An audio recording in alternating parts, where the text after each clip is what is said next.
Grazie Presidente. Quindi ho una ventina di minuti, posso? Sì. Prendo quelli della mia collega, grazie. Signori assessori, signori consiglieri, il mio gruppo consigliare si trova per la seconda volta ad affrontare un assestamento di bilancio. Quello dell'anno scorso me lo ricordo più perché dopo aver passato 3 giorni a cercare di stanziare le pochissime risorse disponibili, alla fine della discussione la Presidente della Regione prese la parola e ci annunciò che il governo Letta e il Ministro Lupi avevano deciso di stanziare fondi per la terza corsia, uno stanziamento ben superiore a quello che avevamo dovuto destinare tra i vari capitoli di bilancio nel corso di quella sessione consigliare. Con la sola differenza che a distanza di un anno per quei fondi e per l'utilità di quello stanziamento poco possiamo gioire, considerato che i lavori della terza corsia vanno a rilento, mentre la nostra regione e i suoi cittadini continuano a vedere la propria situazione in costante peggioramento. Con tutto l'ottimismo che un amministratore può avere, è quasi impossibile non notare lo stato di crisi che c'è e le difficoltà che i cittadini affrontano ogni giorno. Basterebbe ricordare un dato su tutti che ce lo conferma. Già nel 2013 il numero di persone in cerca di occupazione in Friuli Venezia Giulia sfiorava le 42.000 unità. L'incremento riguarda soprattutto le province di Udine e Pordenone con rispettivamente più 2.300 e più 1.300 lavoratori senza posti di lavoro. Per quanto riguarda le province giuliane, l'aumento complessivo è di poco superiore al migliaio. Il tasso di disoccupazione regionale aumenta dal 6,8 al 7,7% nell'ultimo anno e si allinea al dato del nord-est. Dando un'occhiata alla situazione delle singole province, il quadro è sconfortante se si prendono in considerazione alcuni dati rispetto al 2007.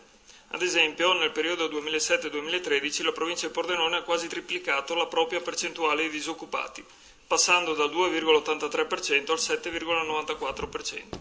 Se in relazione al dato del 2007 la provincia di Gorizia non ha aumentato di così tanto la propria percentuale, quella isontina rimane comunque la provincia con il più alto tasso di disoccupazione in regione, con il 7,97%. Trieste, nel solo ultimo anno, ha visto aumentare il proprio tasso del 10%, passando dal 6,1 al 6,6. Altro dato che ben fotografa la crisi che ha colpito le nostre 4 province è la spesa media per famiglia, in questo caso però non di beni di primaria necessità, come possono essere i generi alimentari, ma di mobili, elettrodomestici e prodotti di high-tech.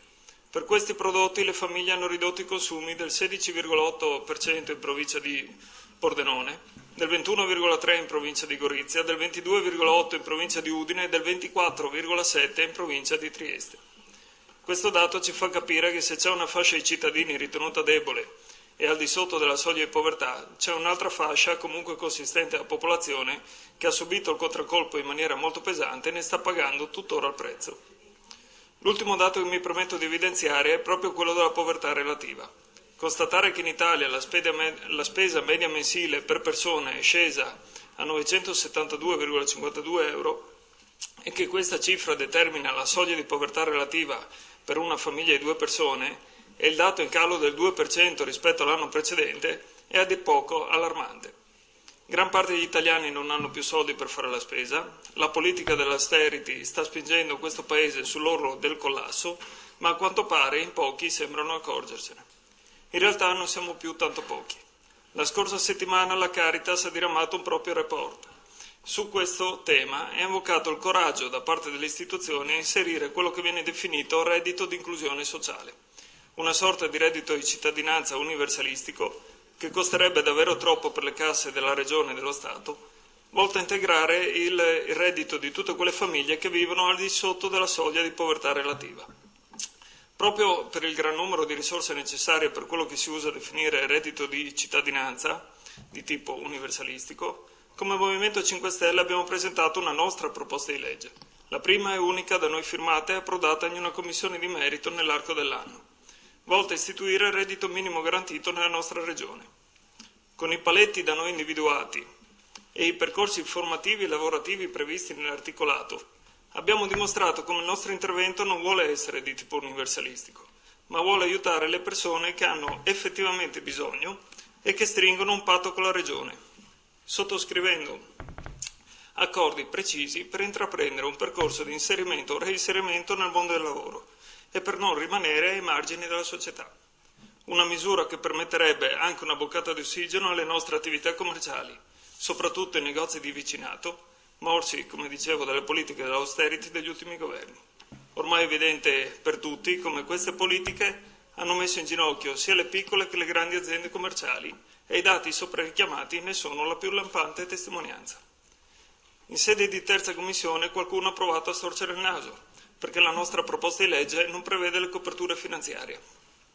Qualcuno ha provato a gridare allo scandalo, non curandosi che 2 settimane dopo, o poco più, faceva esattamente la stessa cosa.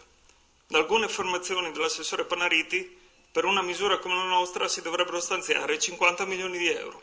Bene, noi abbiamo accettato la sfida e pur trovandoci in fase di assestamento di bilancio e non di finanziaria abbiamo iniziato la ricerca delle risorse tra i soli capitoli interessati da questa manovra estiva.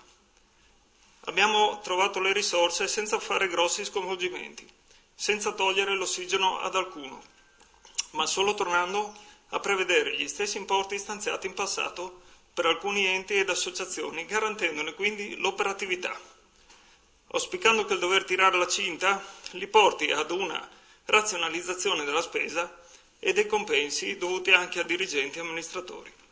Usufruendo dei capitoli di spesa che la Direzione Centrale Finanze riserva nel caso degli imprevisti, ci domandiamo cosa ci sia di più imprevisto e urgente dello stato di povertà in cui versano migliaia di cittadini.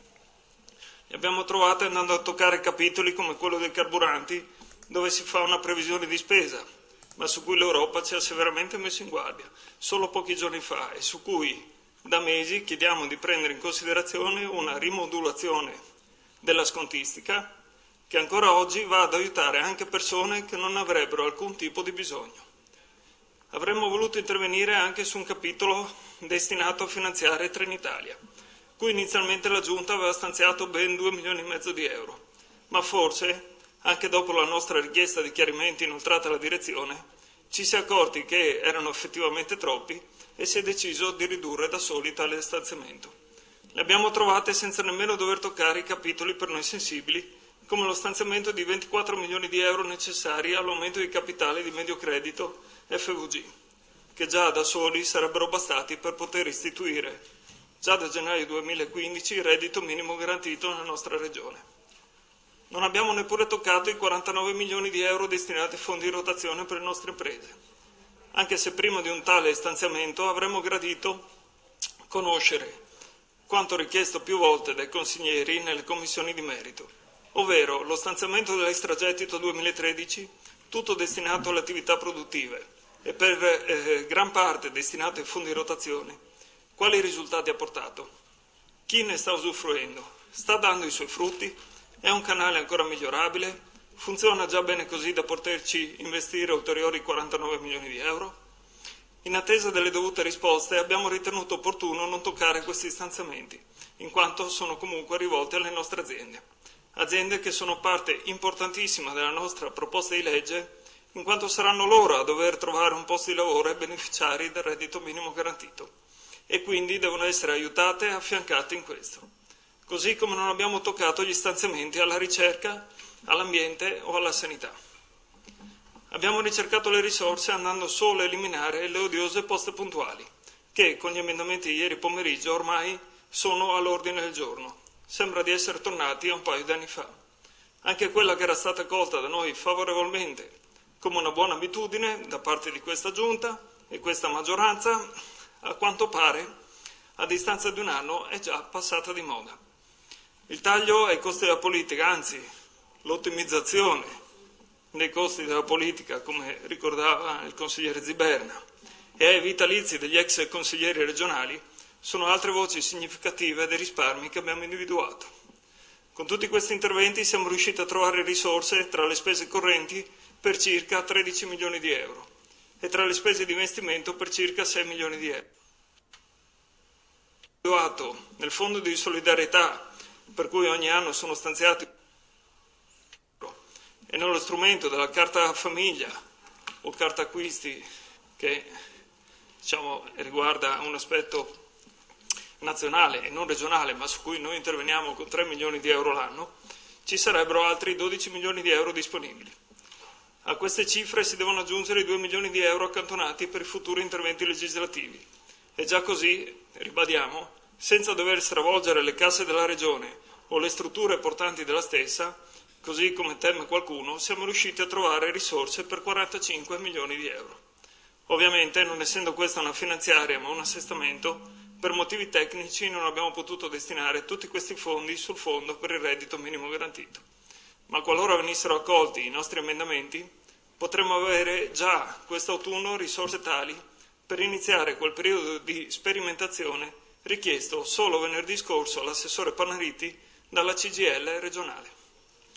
Noi rimaniamo convinti che le risorse non siano la vera motivazione che ha spinto questa maggioranza a non prendere in considerazione la nostra proposta di legge, che è bene quindi ricordare non è stata avanzata solo nell'aprile 2014 perché si era in campagna elettorale, ma è stata avanzata il 1 agosto 2013 con un preciso ordine del giorno sulla legge anticrisi che un anno fa abbiamo votato.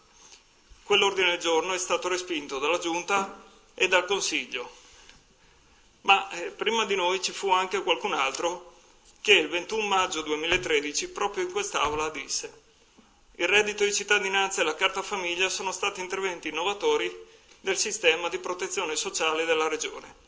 Noi intendiamo riproporli e rafforzarli e manterremo l'impegno di abolire il ticket regionale di 10 euro sulle prestazioni sanitarie.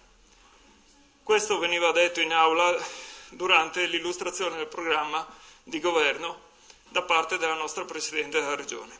Noi attendiamo fiduciosi che così sia e avvenga al più presto. Il tempo però corre. Grazie.